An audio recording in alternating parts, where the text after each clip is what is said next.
Chanuramardhanam Devaki Paramatmanandam Krishnam Vande Jagadgurum Bhishma Drona Takacaya Drakajala Gandhari Yogara Shavyakravati Krupena Vahani Karnena Velakula Ashwathama Vikarna Ghora Makara Duryodhana Varkini Sotirna Khalu Pandavairanadi Kaivartaka Keshava Parasharya Vachasarojamamalam Gita-tagandotradam Nana-kyanagakesaram Harikatha Sambodhana Bodhitam Loke Sajjana Shakpadeirahara Epiyamanam Mura Bhuyat Bharata Pankajam Kalimala Radhamsina Shreyase Mukam Karoti Vachalam Ankum Langayate Girim Yatkrupatamaham Vande Paramananda Madhavam Yam Brahma Varunendra Rudra Maruta Sunvanti Divyaistavai Vedai Sangapadakamo Manishai Gayanti Ram Samaka Dhanavastita Tattadena Manasa Pashyanti Yam Yogina Yasyan Brahma Vidussura Suragana Devaya Tasmai Namah Devaya Tasmai Namah. 13th verse.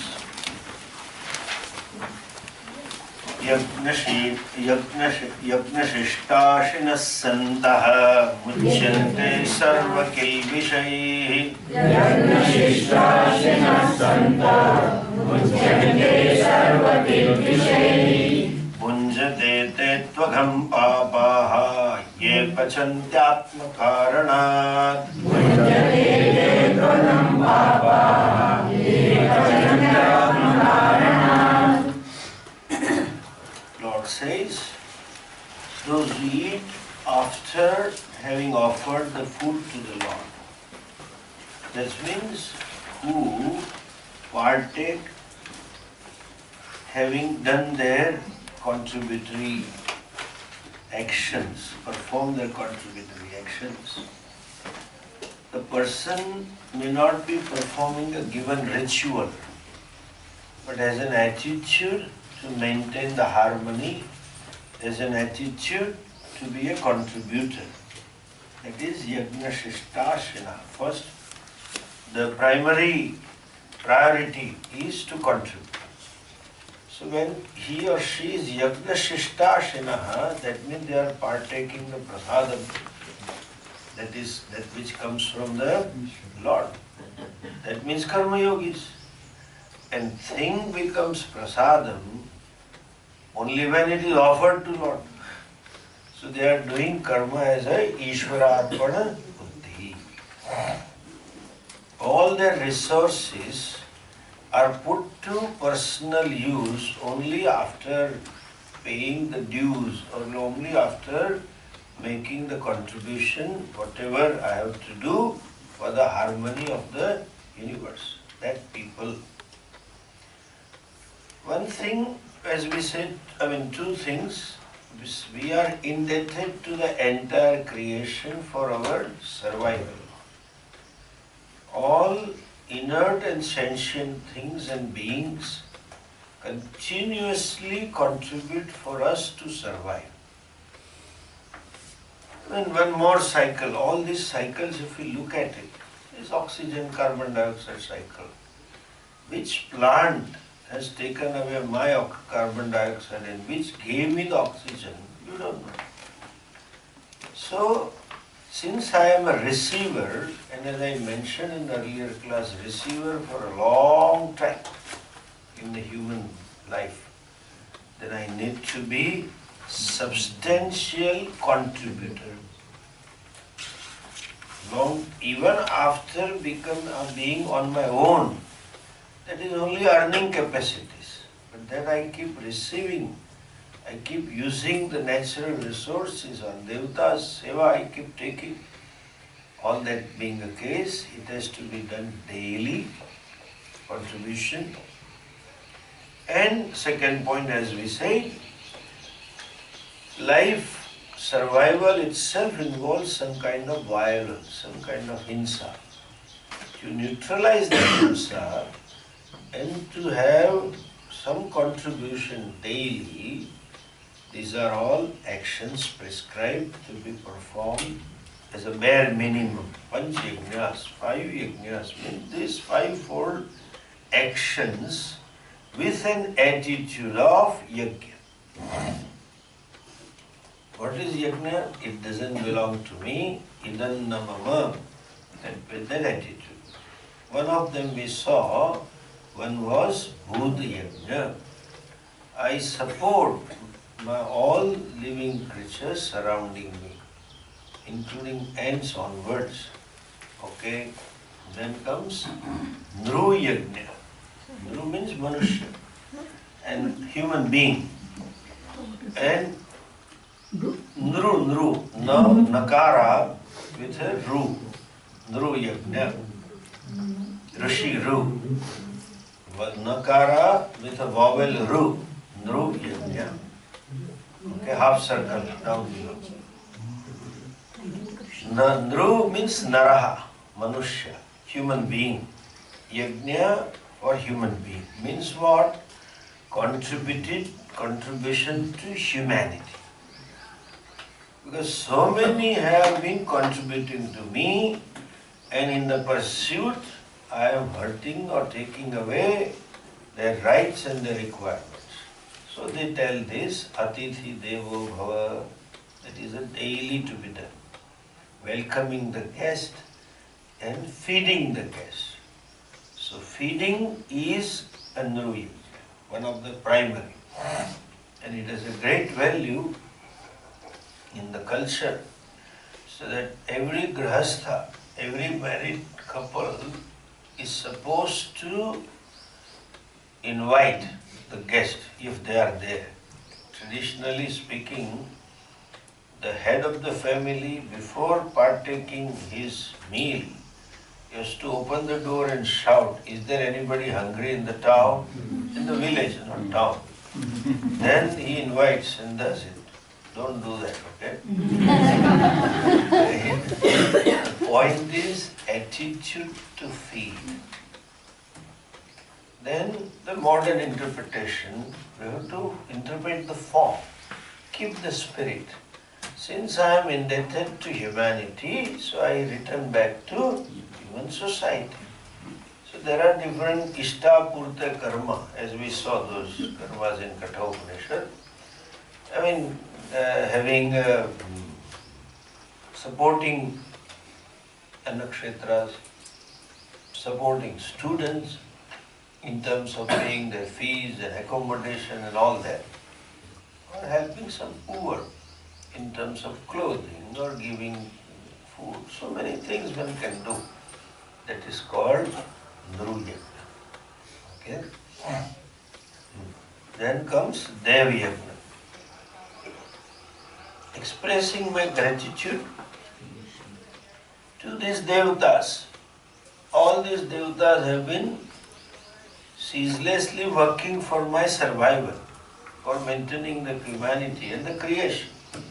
So, some daily prayer should be there. And some yajnas are there, Agnihotradi, etc., which it is not being done today. But for information, every grahastha is supposed to do certain fire ritual daily. That is a part of Dev Yajna. Bhut Yajna, Nru Yajna, Dev Yajna. Then comes Pitru Yajna. I am a receiver, or I am indebted to all my ancestors. Fact that because of them I have a body, I was born because the parents were born.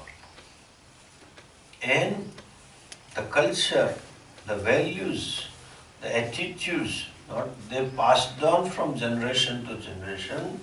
That's how I have certain attitudes and certain culture. See, Dharma, Hindu Dharma the prime unit of Dharma is the family. The parents give values, parents give cultural forms, parents give religious insight to the children at home only. So also mother. So they have contributed to me, my first of all my existence, since I am there because of my ancestors. And the culture that I inherited, the values I inherited, it is because of them. Expressing my gratitude to all those ancestors who contributed to me, for giving, who provided me this societal infrastructure, cultural infrastructure. And that Pitru Yajna is doing Shraddha and Tarpanam. Shraddham is done once a year, and when the elders die, immediately after that something is to be done called Antyeshti Kriya. Last Kriyas is to be done, some rituals, and every year one has to do, that is Shraddha. On a specific day, there is a Shraddha. And Tarpanam, every Amavasya, no moon day, full moon and no moon, the dark night, one has to do certain karma that is called Pitru Yajna, Shraddha. Now the month of Shraddha will come, and one has to do it. That doesn't mean when the father is alive you start doing it. Suddenly he makes the laddus and all that and goes to terrace. Then suddenly remembers, he is alive. No, right now I feed you, why go via satellite? You have it. No. In their absence, traditionally they have to do this symbolically, remembering 3 generations. Paternal side and well as maternal side. The father is dead, father's father's father. So grandfather and let's say grandparents and great-grandparents. So 2 couples on paternal side. And of course daddy and mother if she is dead.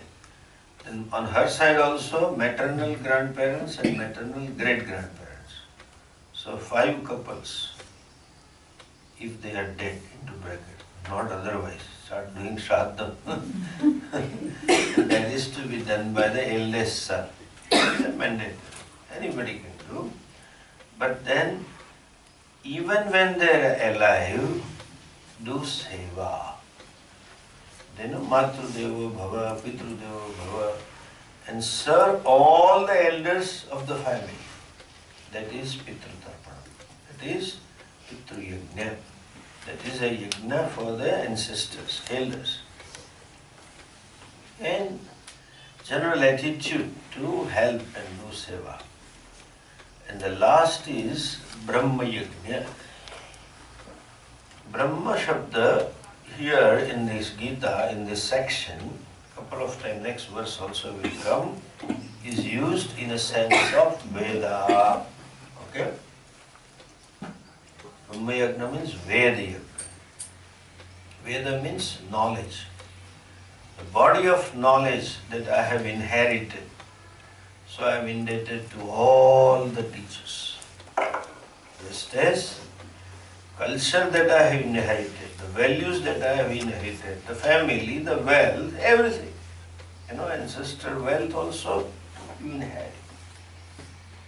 And one inherits the wealth, is indebted for generations. Very beautiful when later is going around. In India there is one business house, very old business house, very reputed, called Birla Group of Industries. They were supporting Gandhiji then, independence movement. It seems that Mr. Birla has written a letter to his son. There's a letter. The letter says, son, now I am passing on the wealth to you, property and all that. You are inheriting all those things. But remember, what you have inherited is earned by not you, and much less me. Our forefathers have earned it. And that is how we have this business empire. They started it and they have done it. So we are indebted to our ancestors. But they earned the money because they made profit from the society. So that money ultimately belongs to society. You have right to spend it for yourself, but you have no right to just aggrandize or waste away. Please use the money for the social cause. That's what he writes. That is a Pitru Runam. That is Yajna. Yeah, it's going on. How much authentic, I don't know, but that's why I said there is going on. So many things are going on WhatsApp in the name of so many people. Content is good. What it says is good, that every father can tell to the son. So, this awareness or sense of gratitude for ancestors, please understand, these modern people say, I don't believe in this Shraddha. I don't believe in watering the plant. People apparently said, what my father will get. If I feed the crow, how my father is going to get? And then especially this, when something is to be given to Brahmana, then you have to give everything, bed and vessels and everything, as a dhanam.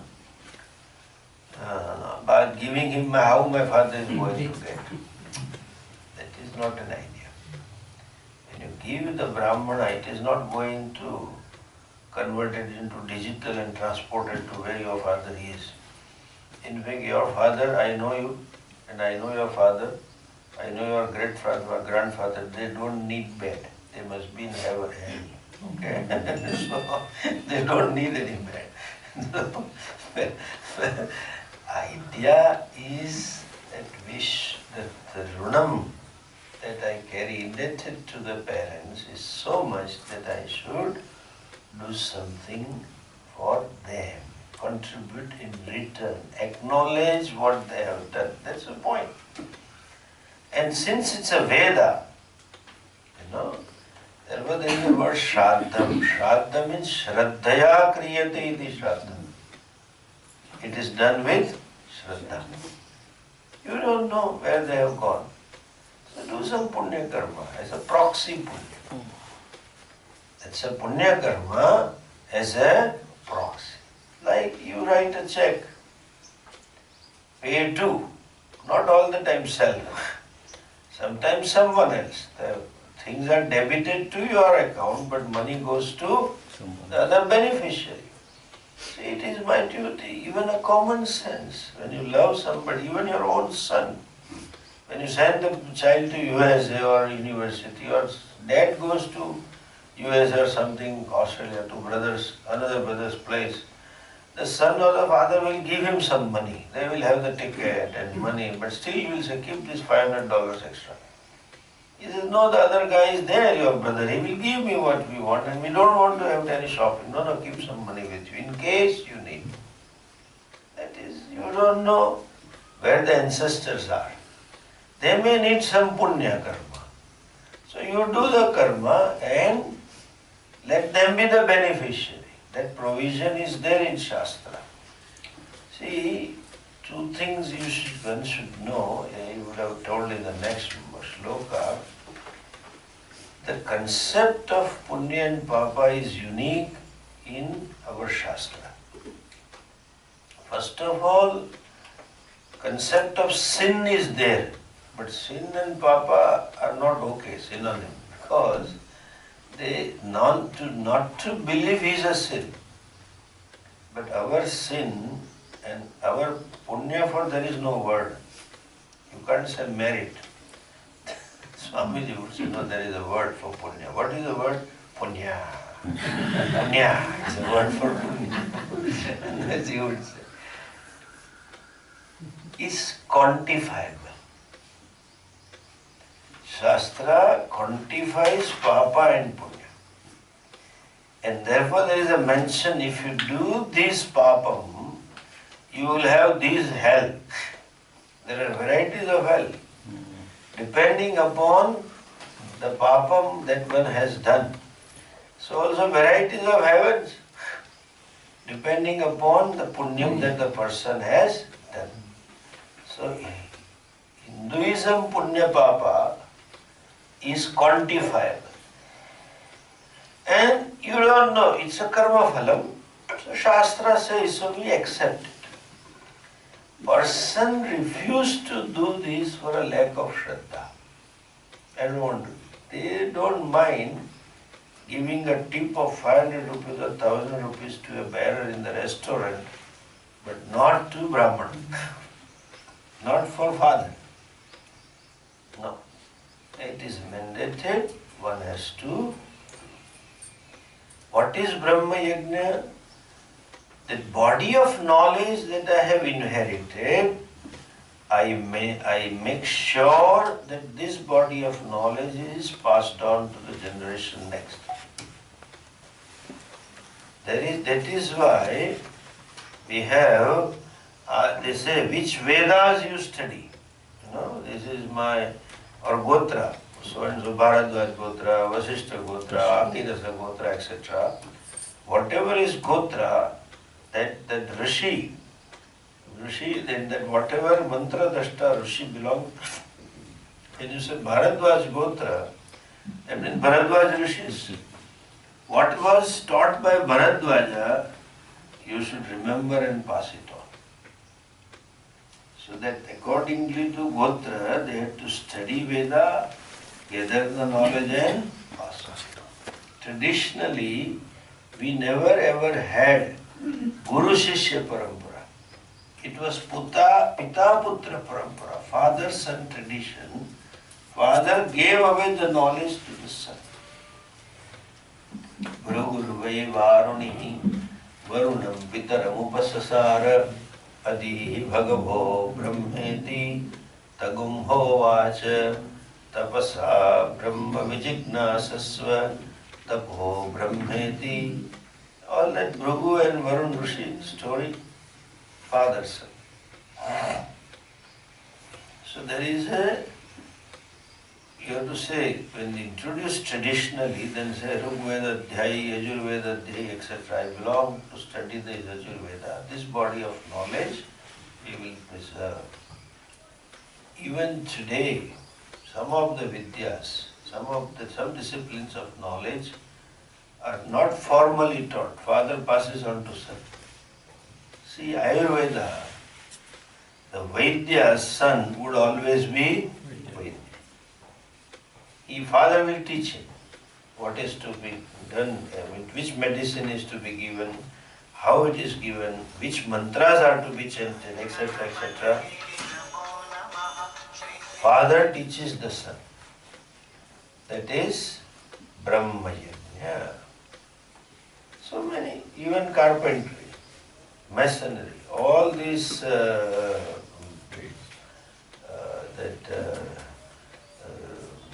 karigar business, the workers, they learn even goldsmithery. There is no formal college. Parents teach what they learn from their ancestors to the son. Of course, there is a special teaching in goldsmithery, how to add copper. It is an Indian problem. What amount of copper you should add while making gold ornament. That is a Pitru Yajna. Anyway. So, Panch Yajnas, Bhut Yajna, Dhru Yajna, Dev Yajna, Pitru Yajna and Brahma Yajna. Symbolic, I repeat.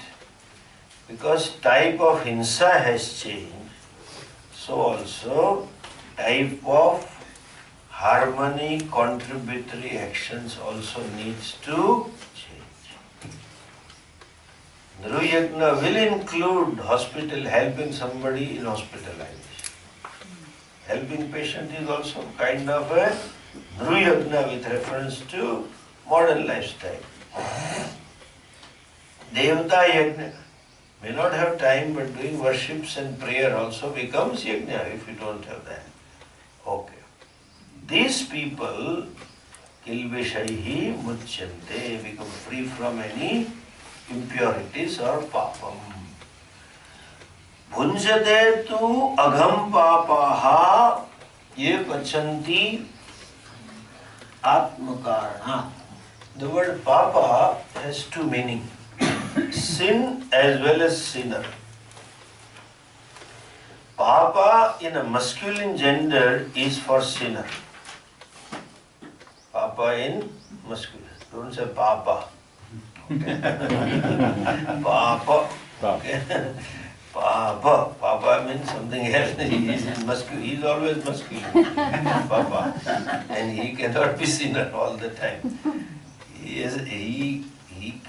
Some Papa may have sinned because of which they married your mother. But you cannot call them sinner, as per se, Anyway, just enjoy, okay? No reflection to any sex. Enjoy this. Just relax. I find after Karmayoga, people are more prone to samadhi. So I have to put it. I get see, anxiety, tension, and sleep is contagious. The day before I had so much because in the front guys were trying to put the clip on the So I was a little bit lost myself. Anyway, coming back to this. Papa, masculine is sinner. Papam, neuter gender is sin. Both words are used here. Bhunjate te agham papaha. Papaha means is a plural of papa. Means sinner and sinners. These sinners, bhunjate. Bhunjate means what? They eat. They experience. They undergo these things. What? Agham. Agham also means sin. Papa. So these sinners eat papa. Eat sin. These sinners eat sin. Okay? Why? Who are these sinners? Ye pachanti atma karanat. Atma means self, karana. Self is the cause. Those who cook for themselves only. Those sinners, those papaha, who cook for themselves are eating sins. Okay? Now understand. shloka properly. First of all, this punya and papa comes to only human being. Because there is ego. There is a doership.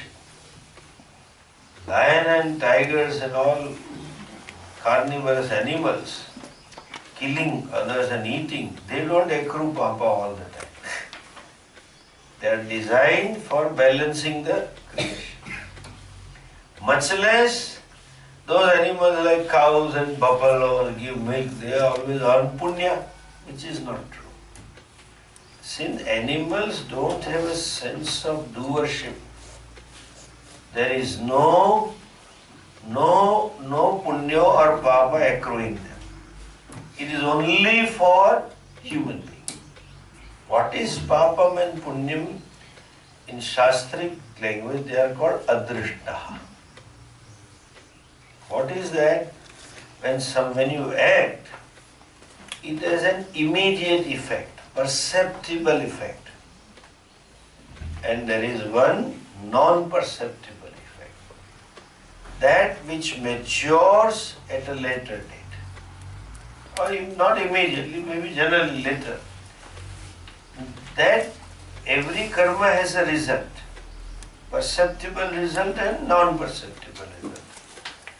Like even if you feed somebody, the immediate result is what? The fellow's stomach is full. His hunger is appeased.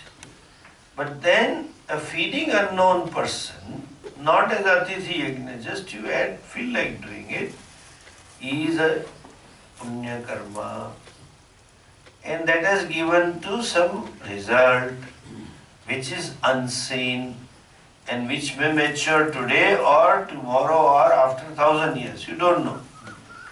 That karma phala which is as of now in a subtle form, unmanifest form, and comes to you at a given time and place is called adrushta. Papa is also adrushta and punya also is adrushta. Papam, punyam both are adrushta. You don't see that. Effect of it is not seen. So these papis eat papam. Why he says papis? These fellows are sinner. Why they are sinner? They don't eat what is left over after yajna. That means they don't do any kind of yajna. Correct? Why they don't do any kind of yajna? Because of papis. They are sinner. What do you mean by sinner? These are the fellows who can't think beyond their nose. They think only up to their nose, meaning thereby to self-centered people. They are only interested in their bhogas, their security, not interested in anybody else. So, in their life, they recognize their convenience. They recognize what will make them happy, and that they pursue. That means what? Their own pleasure, their own pleasure and security are the only important thing, nothing more. These are all papis. That's because of wrong thinking. You think you are the only one most important, and your whole life's mission is to satisfy yourself, to satisfy your goal, satisfy your ambition, etc. So that is a papam when they don't have holistic view. They don't have a thinking of that I need to cleanse myself, nothing. Antakarana Shuddhi, etc. Therefore they are called as papis. And since that is an attitude, self-centered, obviously they will not be contributory. If at all contributory, it will not be yagnashishta.